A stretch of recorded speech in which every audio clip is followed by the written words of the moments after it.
पिछले वीडियो में हमने प्रथम आंग्ल मैसूर युद्ध तक का अध्ययन किया था। अब उससे आगे द्वितीय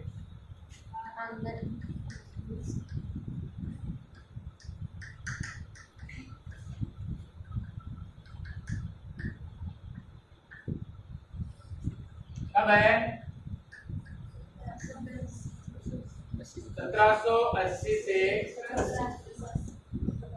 अब देखो ये जो जगह है, हर युद्ध में आपको निजाम को रखना है कारण में। एक चीज तो ये याद रखें, निजाम को हर कारण में रखें। जो भी कारण आए, एक तो निजाम, दूसरा यहाँ पर कारण है माहे। माहे है ये फ्रेंच बंदरगाह, यानी विदेशों से कोई भी सामान है, अगर हम विदेशों से अपने संबंध स्थापित करते हैं तो सामान ऐसे ही आएगा। ये तो अंदर वाले हो जाएंगे, ये बाहर वाले। तो माहे जो फ्रेंच बंदरगाह है, इसके ऊपर अंग्रेज अधिकार करते थे। ठीक है, एक तो कारण ये। दूसरा कारण देखो, निजाम की हम बात करें, यानी माहे जो फ्रेंच बंदरगाह है उसके ऊपर अंग्रेज अधिकार। निजाम के पास प्रदेश थे गुंटूर और बालाघाट।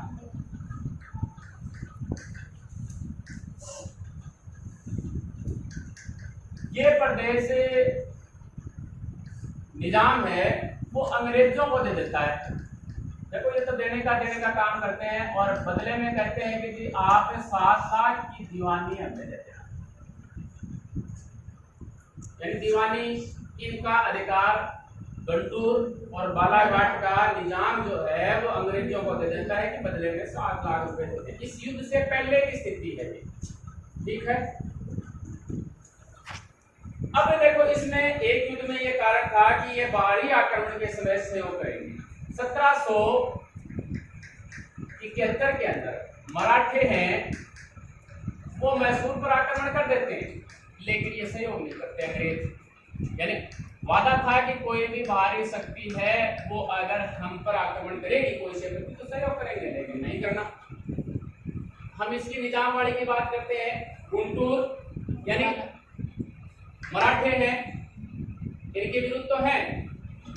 ठीक है, किनके विरुद्ध है?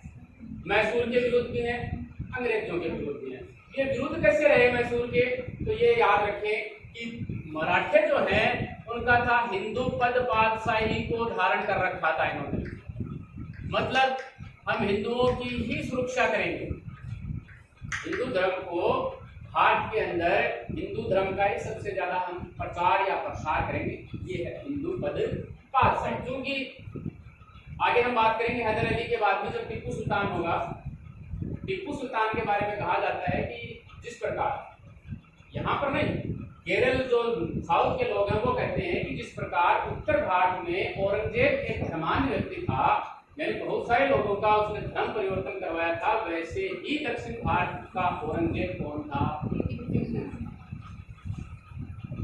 तो ये कारण भी रह जाता है। लेकिन इससे पहले देखो, ये जो हम निजाम की बात करते हैं, गुंटूर बालाघाट दे दिया, लेकिन इन्होंने 7 लाख रुपए दिया नहीं दिया।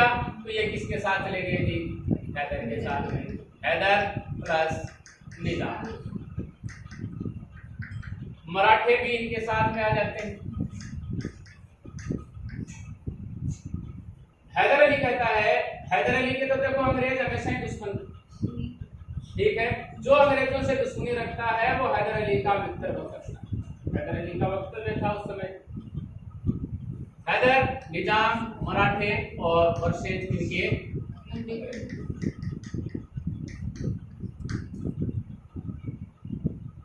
माहे आप मुख्य रूप से याद रखें। इस युद्ध का मुख्य कारण माहे था। गुंटूर आपको याद रखना ही है। ठीक है, और इससे पहले देखो इस प्रकार का बाहरी आक्रमण के समय सहयोग की स्थिति थी, लेकिन ये सहयोग नहीं करते हैं, तो ये युद्ध के कारण के रूप में हो जाते हैं। गुंटूर वाला जो भी है और मराठों का, मराठों ने आक्रमण के समय इनका, मराठों ने जब आक्रमण किया तो अंग्रेजों ने उनका सहयोग नहीं किया। अब हम युद्ध देखते हैं। सबसे पहले इनका जो संगठन है वो कर्नाटक का जो नवाब है उसे झेलना पड़ता है, और कर्नाटक के नवाब को ये हरा देते हैं और उसकी जो राजधानी है आरकाट उस पर अधिकार कर लेते हैं। हो गया। फिर अगला युद्ध होता है अरंदी का युद्ध।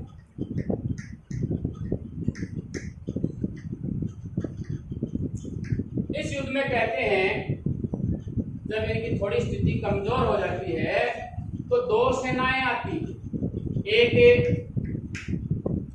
बेली के नेतृत्व में, बेली नाम याद रखना है, दूसरा रखना है हेक्टर मुनरो। इन दोनों के नेतृत्व में हैदर अली को परास्त करने के लिए अंग्रेजों की दो सेनाएं आती। युद्ध कौन सा है? हराने के लिए आती हैं, लेकिन कहते हैं कि जी बेली है वो, यानी दोनों को मिलना है एक स्थान पर, अरंडी पर। बेली पहले पहुंच जाता है और बेली की बहुत दुर्गति होती है, यहाँ पर लगभग उसको खत्म कर दिया जाता है और ये उस समय तक पहुंचता नहीं। इसे समाचार लगता है तो जहां था वहां से ही वो वापस हो लेता है कि मैं भी जाऊंगा तो मेरे साथ भी ऐसा ही। तो हेक्टर मुनरो वहीं पर अपना गोला बारूद जो भी लाया था वहीं ठीक के वापस हो लेता है। तो भाई आगे जाएंगे तो हो सकता है अपने से गोला बारूद वगैरह छीन लें और फिर हमारे पर इनका इस्तेमाल कर लें। तो अरंडी के युद्ध में इसकी विजय हो जाती। अब देखो अंग्रेज ये सोच रहे थे कि हो सकता है हैदर अली पहले युद्ध वाली बात फिर दोहरा दे और हो सकता है फिर वो मद्रास तक पहुंचे। तो ये फिर एक सुरक्षात्मक युद्ध करने की तैयारी करते हैं कि हम मद्रास की सुरक्षा करेंगे। तो एक व्यक्ति को भेजते हैं आयरकूट। हमने देखा था फ्रांसीसी और अंग्रेजों के बीच में जो अंतिम फ्रांसीसी था, एक तरफ आयरकूट दूसरी तरफ लाली था सेनापति। तो अंग्रेजों की तरफ से आयरकूट था, तो यहाँ भी आयरकूट आता है बचाने के लिए मद्रास वर्सेस हैदर। और इस युद्ध का नाम है पार्टो नोवा का। और इस युद्ध में हैदर अली हार जाता है। देखो सुरक्षात्मक युद्ध है, यानी हराने के लिए तो आए ही नहीं है। ये सोच रहे थे कि हमारी तो इतनी औकात है ही नहीं कि हम हैदर अली को हरा पाएंगे। सुरक्षात्मक आया है, लेकिन फिर भी ये हैदर अली को परास्त कर देता है। हैदर अली हार गया, लेकिन कहते हैं कि इससे अगले युद्ध में आयरकूट को ये हरा देता है थोड़े समय बाद में। लेकिन इस युद्ध की कोई चर्चा नहीं होती। और इसके बाद में 7 दिसंबर, ठीक है, 1782 ईस्वी को हैदर अली की इसी युद्ध के दौरान मृत्यु हो जाती। और जो मैसूर के लोग हैं, मैसूर के जो मुख्य लोग थे, चाहे वो किसी पद पर थे, और वो युद्ध के मैदान में ही राज्याभिषेक कर देते हैं किसका? टीपू सुल्तान।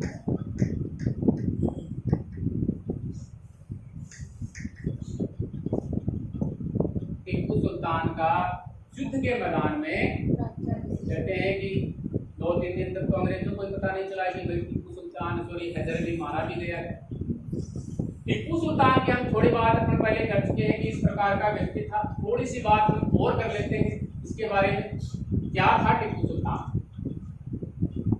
टीपू सुल्तान से पहले हैदर अली की बात करें तो देखो उस समय हर जो भी नवाब होता था उसके कई पत्नियां हुआ करती थी, लेकिन इसके सिर्फ एक पत्नी थी। अनपढ़ था लेकिन हर दृष्टि से उत्तम व्यक्ति था। ठीक है। दूसरी बात आपको यहाँ ये याद रखनी है कि आप जो भी ये युद्ध देखें, चाहे आंग्ल मराठा देखें, आंग्ल सिख देखें, ये जो भी देखें, इस हर युद्ध में आपको गद्दारी देखने को मिल जाएगी। कोई न कोई आपको गद्दार मिलेगा, लेकिन मैसूर के अंदर आपको कोई भी गद्दार नहीं मिलेगा। मतलब दोनों प्रशासनिक दृष्टि से बाप बेटे बड़े ही उत्तम थे। यानी हैदर अली की टीपू सुल्तान की बात करें तो टीपू सुल्तान अपने पिता के सम्मान ही योग्य व्यक्ति। अब इसने देखो आते हैं क्या किया, नवीन संवत शुरू किया। इसने संवत तो जानते हैं आप, हमेशा संवत का नाम देखते हैं। नवीन माप तोल की इकाई इसने शुरू करी अपने क्षेत्र के अंदर। नवीन मुद्रा इसने शुरू करी। और जो प्रशासन है उसको पाश्चात्य ढंग से ढालने की भारत में अगर किसी व्यक्ति ने शुरुआत करी तो वो व्यक्ति कौन था? टीपू सुल्तान था। और वर्ष और महीने इनके नाम इसने अरबी भाषा में लिखी, अरबी भाषा में शुरुआत करी। और यही ये कहता है कि जी इनको अरबी भाषा में करने की क्या जरूरत थी, है ना? अगर ये धर्मांध व्यक्ति नहीं था, ये इसकी धर्मांधता पर आघात लगाता है। देखो थोड़े दिनों पहले इसका 27 नवंबर आएगा आगे, इसका जन्मदिन है और इस पर बहुत ज्यादा विवाद हो गया था। केरल वाले या साउथ जो भारत है वो कहते हैं कि हम इसको धर्मनिरपेक्ष के रूप में मान्यता नहीं देंगे, क्योंकि ये दक्षिण भारत का क्या है, औरंगजेब है ना। तो इस पर विवाद हो गया था इसके जन्म शताब्दी को मनाने के ऊपर कि हम इस प्रकार से इनका जन्मदिन नहीं मनाएंगे, क्योंकि एक धर्मांध व्यक्ति था। कारण देखो इसके सामने आ जाता है कि इसने वर्ष और महीने हैं उनकी अरबी भाषा में लिखने की शुरुआत इसने करी थी। लेकिन देखो इनके सिक्के के ऊपर कहीं कहीं आपको हिंदू समझ भी मिल जाती है और हिंदू देवी देवताओं के नाम भी मिल जाते हैं इनके सिक्कों के ऊपर। और एक श्रृंगेरी है, यहाँ श्रृंगेरी पीठ है। श्रृंगेरी पीठ जगत गुरु शंकराचार्य जो है, इनको मंदिरों के पुनर्धारण के लिए भी इसने पैसे दिए थे, ये भी कहा जाता है। और अगली मुख्य चीज है फ्रांसीसियों के साथ। फ्रांसीसियों के लिए स्वतंत्रता का वृक्ष, स्वतंत्रता का वृक्ष इसने लगाया अपनी राजधानी। इनकी राजधानी कहाँ थी? श्रीरंगपट्टनम। श्रीरंगपट्टनम में फ्रांसीसियों और टीपू सुल्तान की स्वतंत्रता यानी सॉरी मैत्री के रूप में इसने कौन सा पौधा लगाया? स्वतंत्रता। अब देखो अपने 11वीं क्लास में पढ़ा था, जेकोबिन है, जिरोंडिस्ट है ना, रॉबespierre मानता, जो भी है अलग अलग ये सदस्य थे। तो नेपोलियन है वो जेकोबिन क्लब का सदस्य था। तो यहाँ जो फ्रांसी हैं वो भी कहते हैं कि हम यहाँ भारत में भी जेकोबिन क्लब की स्थापना करना चाहते हैं। ठीक है, उसने कहा कोई बात नहीं, क्योंकि ये फ्रांसीसियों का तो समर्थक था। तो अपनी राजधानी श्रीरंगपट्टनम में ये जेकोबिन क्लब की स्थापना करता है और स्वयं भी उसका सदस्य बन जाता है। चूंकि जो फ्रांसीसी क्रांति है उसका मुख्य उद्देश्य था स्वतंत्रता, समानता और विश्व बंधुत्व की भावना। यानी यहाँ कोई भी राजा नहीं है, सभी समान है। तो यहाँ पर इसको नागरिक टिप्पू के नाम से संबोधित किया गया है, यानी इसमें कोई देवी अधिकार नहीं है। ये भी एक क्या है, इसने भाषण में अपने भाषण में स्वयं कहा था नागरिक टिप्पू। तो जेकोबिन क्लब की स्थापना करता है, स्वतंत्रता का वृक्ष ये यहाँ पर लगाता है। और ये क्या करता है, जो रैयत हैं यानी भूमि वगैरह की बात करते हैं तो उससे ये सीधे ही संबंध स्थापित कर लेता है। भूमि लगान की बात कर रहे हैं, यानी लोगों से ज्यादा कर लेने की व्यवस्था को ये समाप्त करने की कोशिश करता है। प्रशासनिक अपन ने देख ली कि प्रशासनिक किस प्रकार से वो एक टोलीगत जाति हुआ करती थी और उनके अधिकार ये समाप्त कर देता है। लेकिन ये इतने इंपॉर्टेंट नहीं है जितने ये एक दो चीजें ये हैं। तो इस प्रकार से है हैदर। अब हम इस युद्ध की बात करें। इस युद्ध के समय द्वितीय में यानी 1782 के अंदर इसके 7 दिसंबर हैदर अली की मृत्यु हो जाती है और मृत्यु के बाद में ये युद्ध का संचालन करता है और कभी जीत इसकी कभी जीत उसकी, इस प्रकार से जीते लगातार चलते रहते हैं। और काफी समय जब 1780 से शुरू हो जाता है और 1783 काफी साल हो जाते हैं। अंग्रेज भी तंग आ जाते हैं, ये भी तंग आ जाते हैं। और ये एक अंग्रेज है मैथ्यूज को सेना सहित ये गिरफ्तार भी कर लेता है।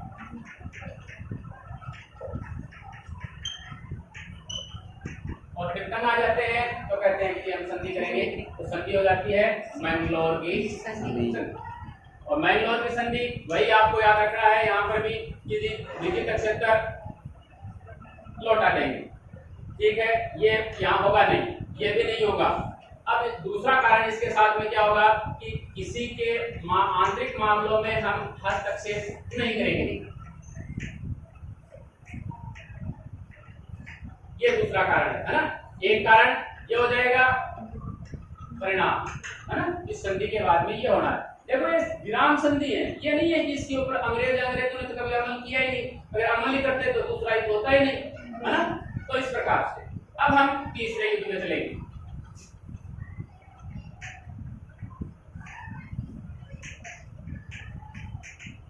सत्रह से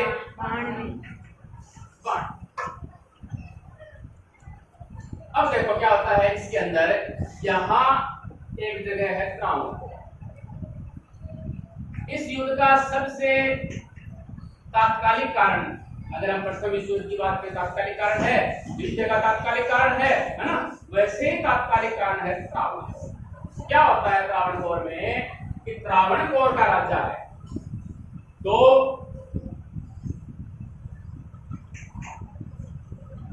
ट्राइनोर और अइकोटा,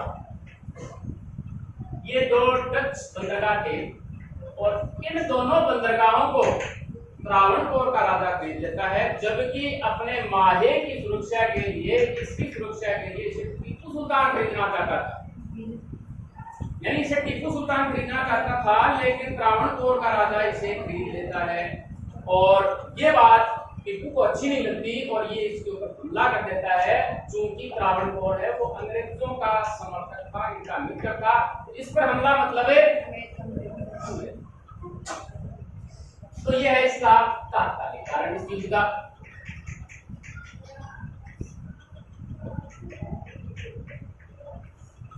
अब देखो इस समय ये विदेशों से भी संबंध स्थापित करता है। विदेशों की बात करें हम इधर अफगानिस्तान में उस समय अहमद शाह अब्दाली जो है उसका पुत्र था जमन शाह। जमन शाह शासक था, लेकिन कहते हैं ये उस समय युद्धों में सम्मिलित था तो ये इसकी सहायता नहीं कर पाता।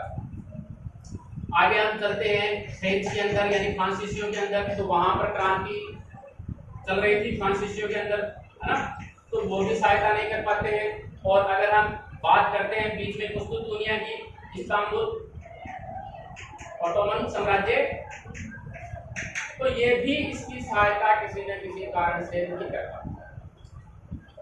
ऐसे उम्मीद की नहीं, क्योंकि जो निजाम है, मराठे हैं, ये सभी, मैंने कहा है कि निजाम धर्म के दो मूल प्रवृत्ति के हैं और मराठे इस समय जो कि ये अरबी भाषा में इस प्रकार से करते हैं तो मराठे भी इनके विरुद्ध हो जाते हैं। तो अब ये त्रिभुज उल्टा बन जाता है इस समय, यानी अंग्रेज प्लस निजाम प्लस मराठे ये हो जाते हैं और किसके विरुद्ध हो जाते हैं? ये टीपू के विरुद्ध हो जाते हैं। और थोड़े समय में, ज्यादा समय नहीं लगता, थोड़े समय में ही, पहले एक युद्ध होता है छोटा सा, उसमें तो कहते हैं कि जी ये हार जाते हैं, कौन? ये संगठन। लेकिन दूसरा युद्ध आता है किसके नेतृत्व में जी? कई जगह तो दिया गया है कि यहाँ इनका नेतृत्व कर रहा था मिडोस, लेकिन मिडोस को छोड़कर नाम लिया गया है किसका? कार्नवालिस का। कार्नवालिस स्वयं आते हैं और पराजित कर देते हैं किसको? पराजित हो गया। यानी मुख्य मकसद इनका यही था इस युद्ध से पहले। ठीक है, देखो होता क्या है, ये नेपोलियन जो बोनापार्ट है, उस समय नेपोलियन का उत्कर्ष हुआ था, वो वहां का सर्वोसर्वा नहीं बना था, सिर्फ उत्कर्ष हुआ था उसका सैनिक के रूप में समय तक, है ना। आगे जाकर उसका पूरा उत्कर्ष होता है, उससे भी ये संबंध स्थापित करता है और वस्त्र व्यवहार होता है उसके साथ में। उसने भेजा उसको, कहते हैं कि मस्कत में अंग्रेजों के हाथ में उनका लग जाता है और उससे कुछ प्रत्येक किया जाता है और टीपू से कहता है कि जी तृतीय युद्ध की बात, चतुर्थ की बात है, चतुर्थ की कह रहा हूँ मैं, बात याद आ गई कहीं युद्ध की, इसलिए मैं बता रहा हूँ, चतुर्थ की हम बाद में पढ़ेंगे। पत्र व्यवहार ये कर रहा है, वहां पर मस्कत में पकड़ लिया जाता है कि टीपू तुम्हारे कार्य अंग्रेजों के विरुद्ध जो आपने संघर्ष छेड़ रखा है वो सराहनीय कदम है।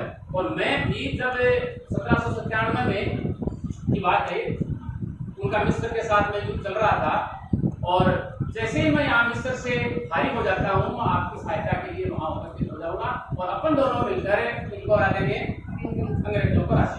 तो इस प्रकार से हुआ। लेकिन कहते हैं कि 1798 में उस युद्ध में नेपोलियन बोनापार्ट हार गया। हारने के बाद में जो कहानी है वो उल्टी होती है। तो यहाँ पर हम देखते हैं कि मिडोस ये हार जाते हैं और फिर इनका परिणाम क्या निकलता है? संधि होती है कौन सी? और इनका आधा राज्य है वो ये सभी मिलकर बांट लेते हैं। ठीक है, और 3 करोड़ रुपए, ये देखो आप, 3 करोड़ रुपए आपको हमें युद्ध हरजाना देना पड़ेगा और जब तक ये हरजाना आप नहीं देते तब तक आपके 2 पुत्र हमारी कैद में रहेंगे।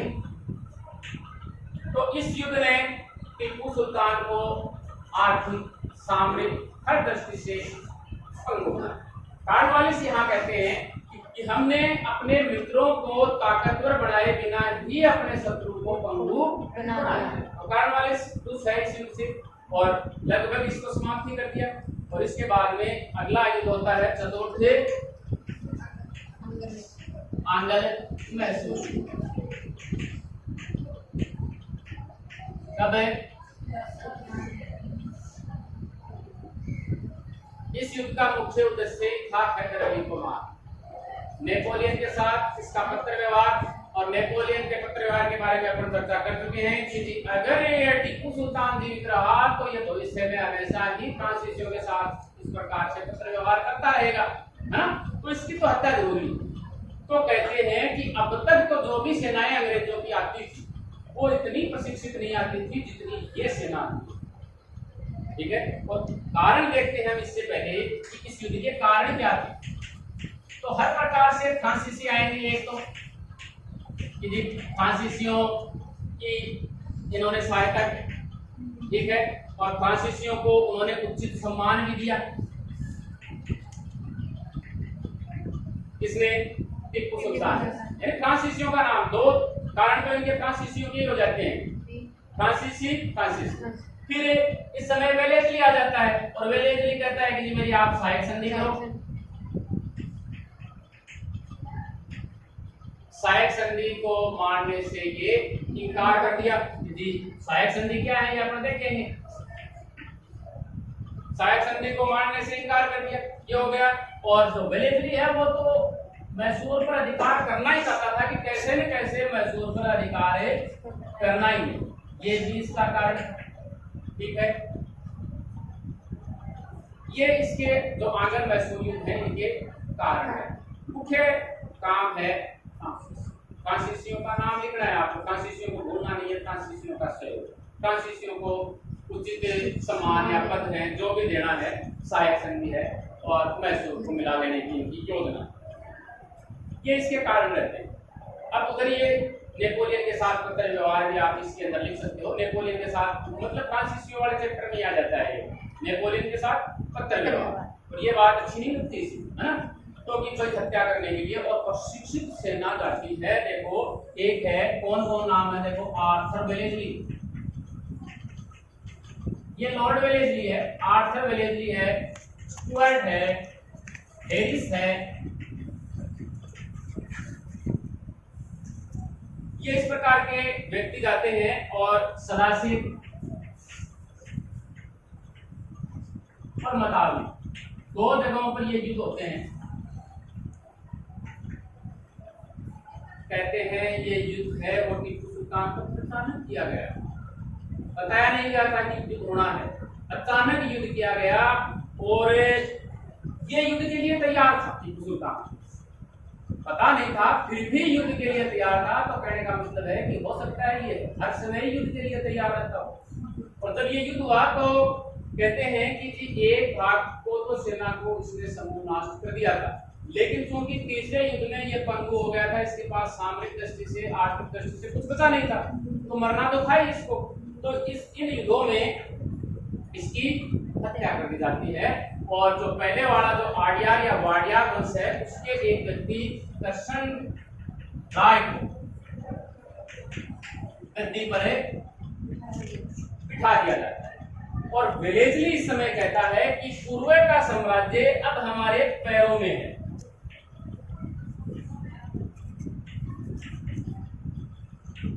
कौन कहता है? कौन सा Wellesley? Lord Wellesley, Arthur Wellesley नहीं। पूर्व का साम्राज्य हमारे पैरों में है। और ये आयरलैंड का था और आयरलैंड में इसे मार्विक्स की उपाधि भी दी जाती है।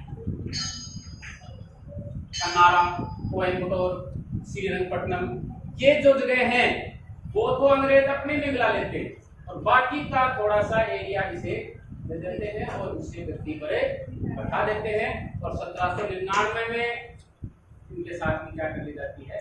सही है। ये है आंग्ल संघर्ष। मैसूर की अंग्रेज़ों के साथ संघर्ष की कहानी यहीं समाप्त होती है।